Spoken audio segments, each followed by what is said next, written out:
Hello y'all, thank you for joining me. This is Resin Adventures with Messy Connie. I'm going to show you how to remove the background from a project from epoxy resin from the back side of a board that we created earlier this week, but you can do it off of wood, shikuri boards, epoxy resin, or anything. We're going to do it with a heat gun. We covered it, the back, with tape, and as you can see, let me show you closer, that when you pour your board, it actually will drip. Let me show you real close. See how it drips? You can't pick this off. It's hard. It's like glass. And it's hard to come off. It will not come off. And it's hard to get in there with a knife. And you can't do it. You don't want to sand it. It gets in your lungs and it takes for hours to sand it off. And it's just not, it's dangerous to sand resin. And a heat gun is your friend when it comes to resin and removing stuff. If you get it on something, you don't want to do it on your countertops though, because it will blister your countertops. Believe me, I tried it, and I was melting candle wax one time in a candle, and it got on my countertops, and it went pop, and I looked down, and my countertop was blistered, and I learned my lesson there, and I started using wood underneath my candles when I was making candles. Okay, I'm going to heat the gun. I'm going to heat it up with this for just a moment, and then I'm going to show you what to do next. I'm going to quit talking for a minute.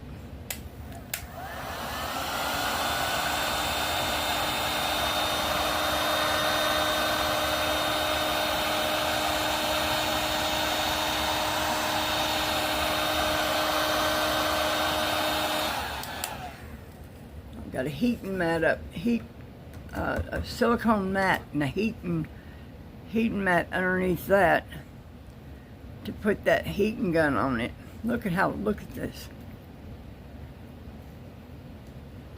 Can you see that? Am I showing you in a good spot?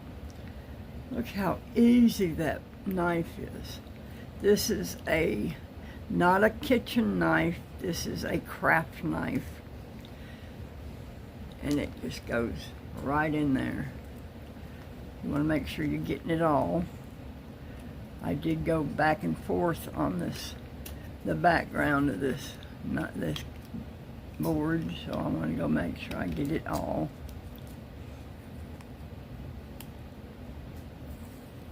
While it's hot.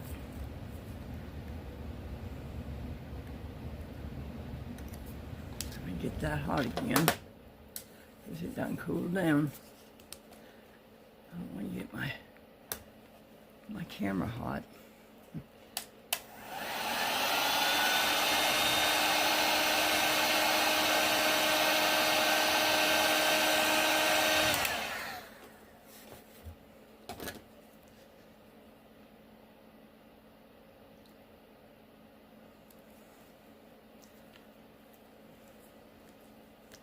Ooh, that's hot.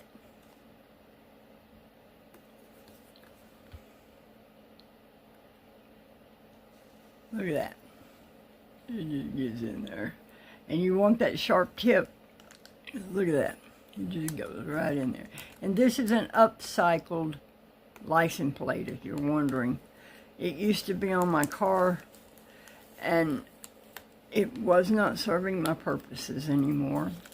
So I don't quilt. I don't make quilts anymore. I used to make quilts, but I have arthritis in my hands now from that. So I can't do that anymore. Anyway, here we go. We're going to do the rest of this. You can do this on wood boards like I said a few minutes ago. And it's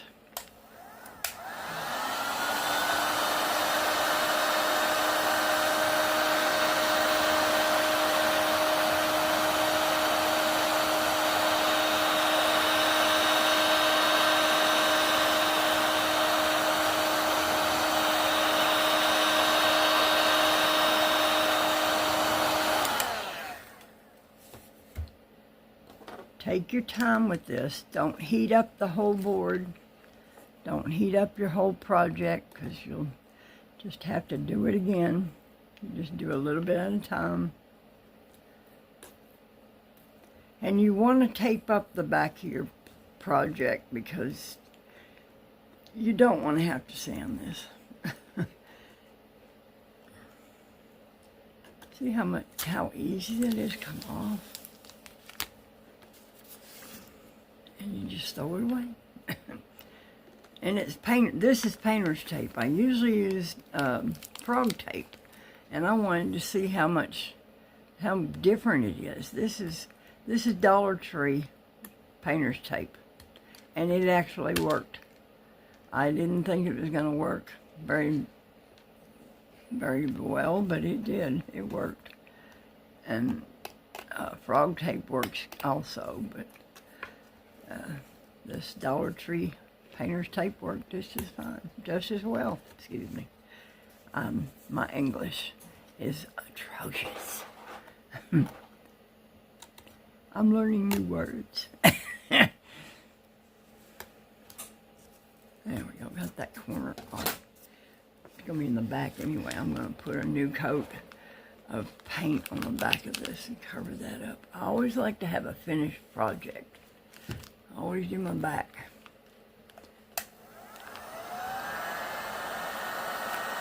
In case somebody turns it over, they're gonna find my signature on there instead of a back of the board that says something else. All my projects have a finished background. If you ever want to do a project, you need to finish the back of your project. Somebody's going to turn it over. And then you're going to look at them like, I didn't finish that part. Especially if you're going to take your project to a craft fair. And if you're going to give it away as a gift, they're going to turn it over and they're going to look at it. They're going to say, oh, you didn't finish the back. I'm sorry, I was talking while that was going. I hope you heard that. Here we go, we're going to do some more. See, it just goes right through. Now, it's still sticky. And it's been on there about 3 days.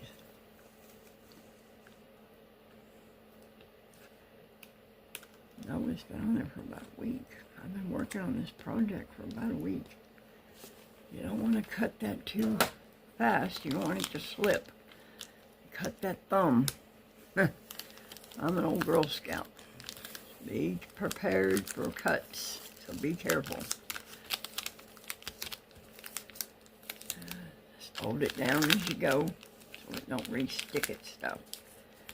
Oh, that stuff is sharp. Resin is sharp, it's like glass. But cutting board, the heating gun will melt it.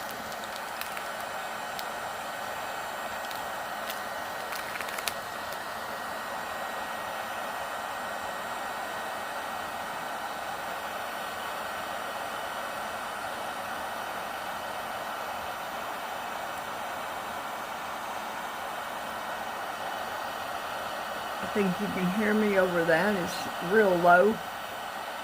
I'm going to keep on going with this. Y'all can just watch. I might put some music on during this. And I might just keep on talking.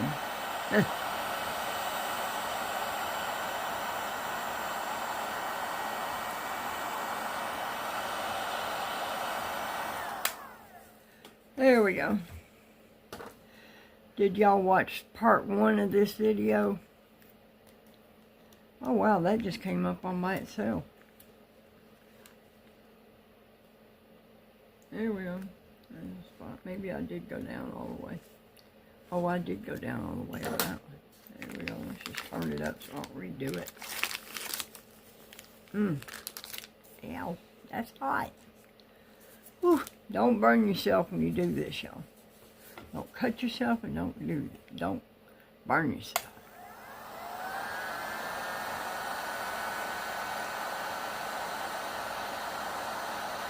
Might want to use a hot mitt in your stove to hold it down.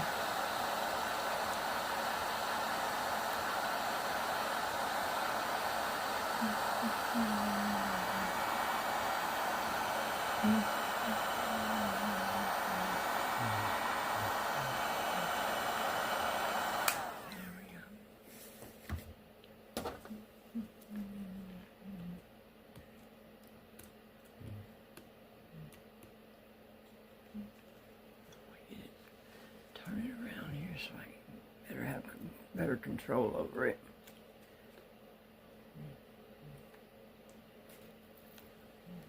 Around this curve. Here we go. See how it's cold down here. It won't go nowhere. It won't go. Heat it up again. Ow, that's hot. Take that piece off. I got a trash can sitting here too. I'm prepared. Every once in a while.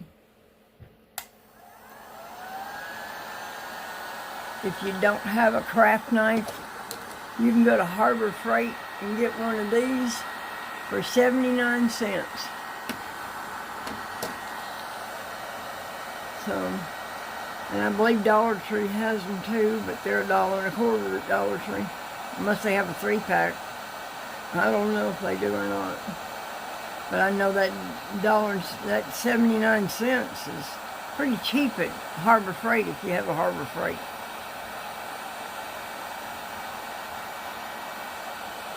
I try to get some good deals and share it with y'all. I'm a Tennessean, so I say y'all.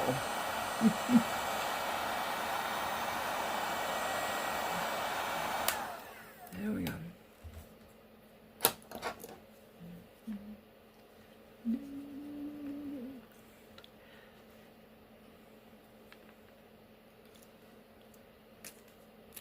There it goes, right in there. Just peel right down the road. There it goes.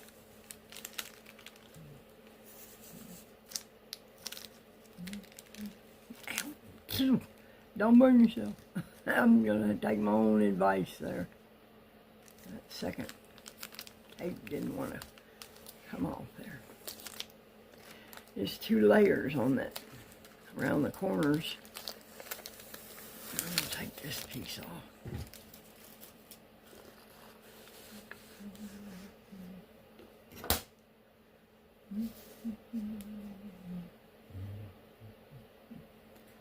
Let's see, I'm going to turn it around, I think. Go this way.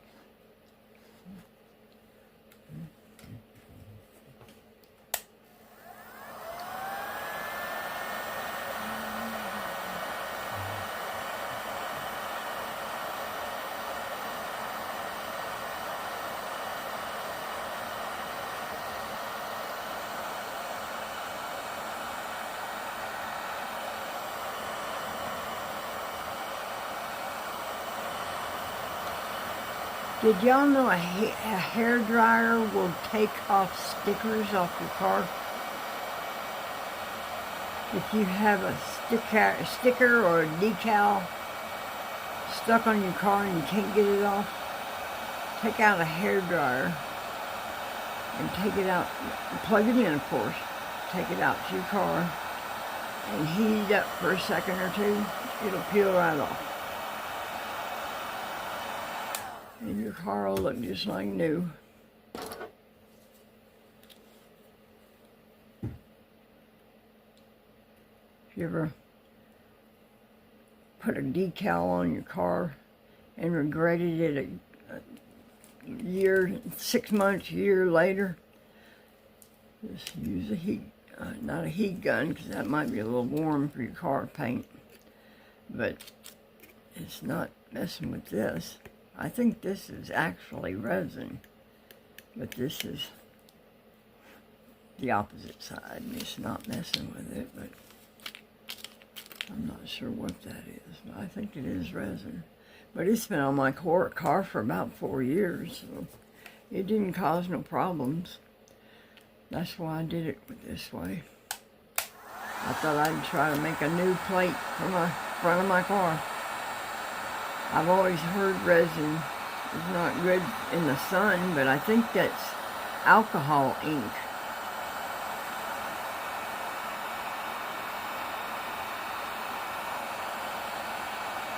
Alcohol ink will fade, but I use mica powder in this project. I didn't use alcohol ink.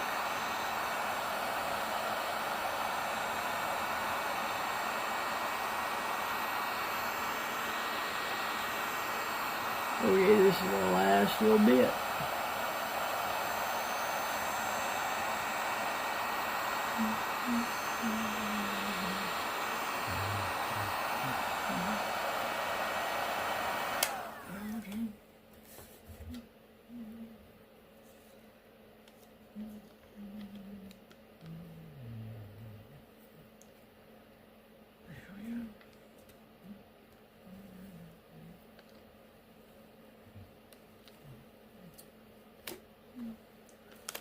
There it is.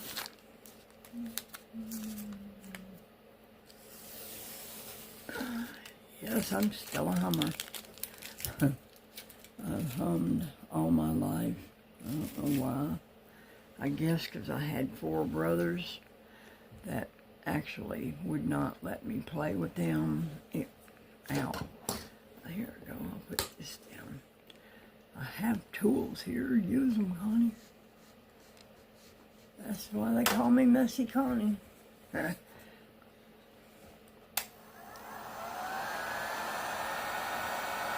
Yes, I keep a pair of pliers in my tool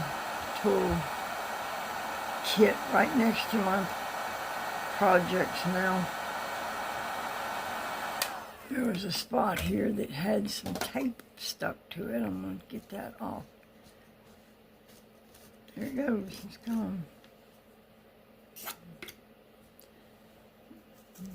There it went. Right off. It came right off, man. That stuff is good stuff. I like that heat gun. There you go. That's what I used to do. And this is what I do now. There we go. I don't know if you can see that. That's my channel. Thanks for watching.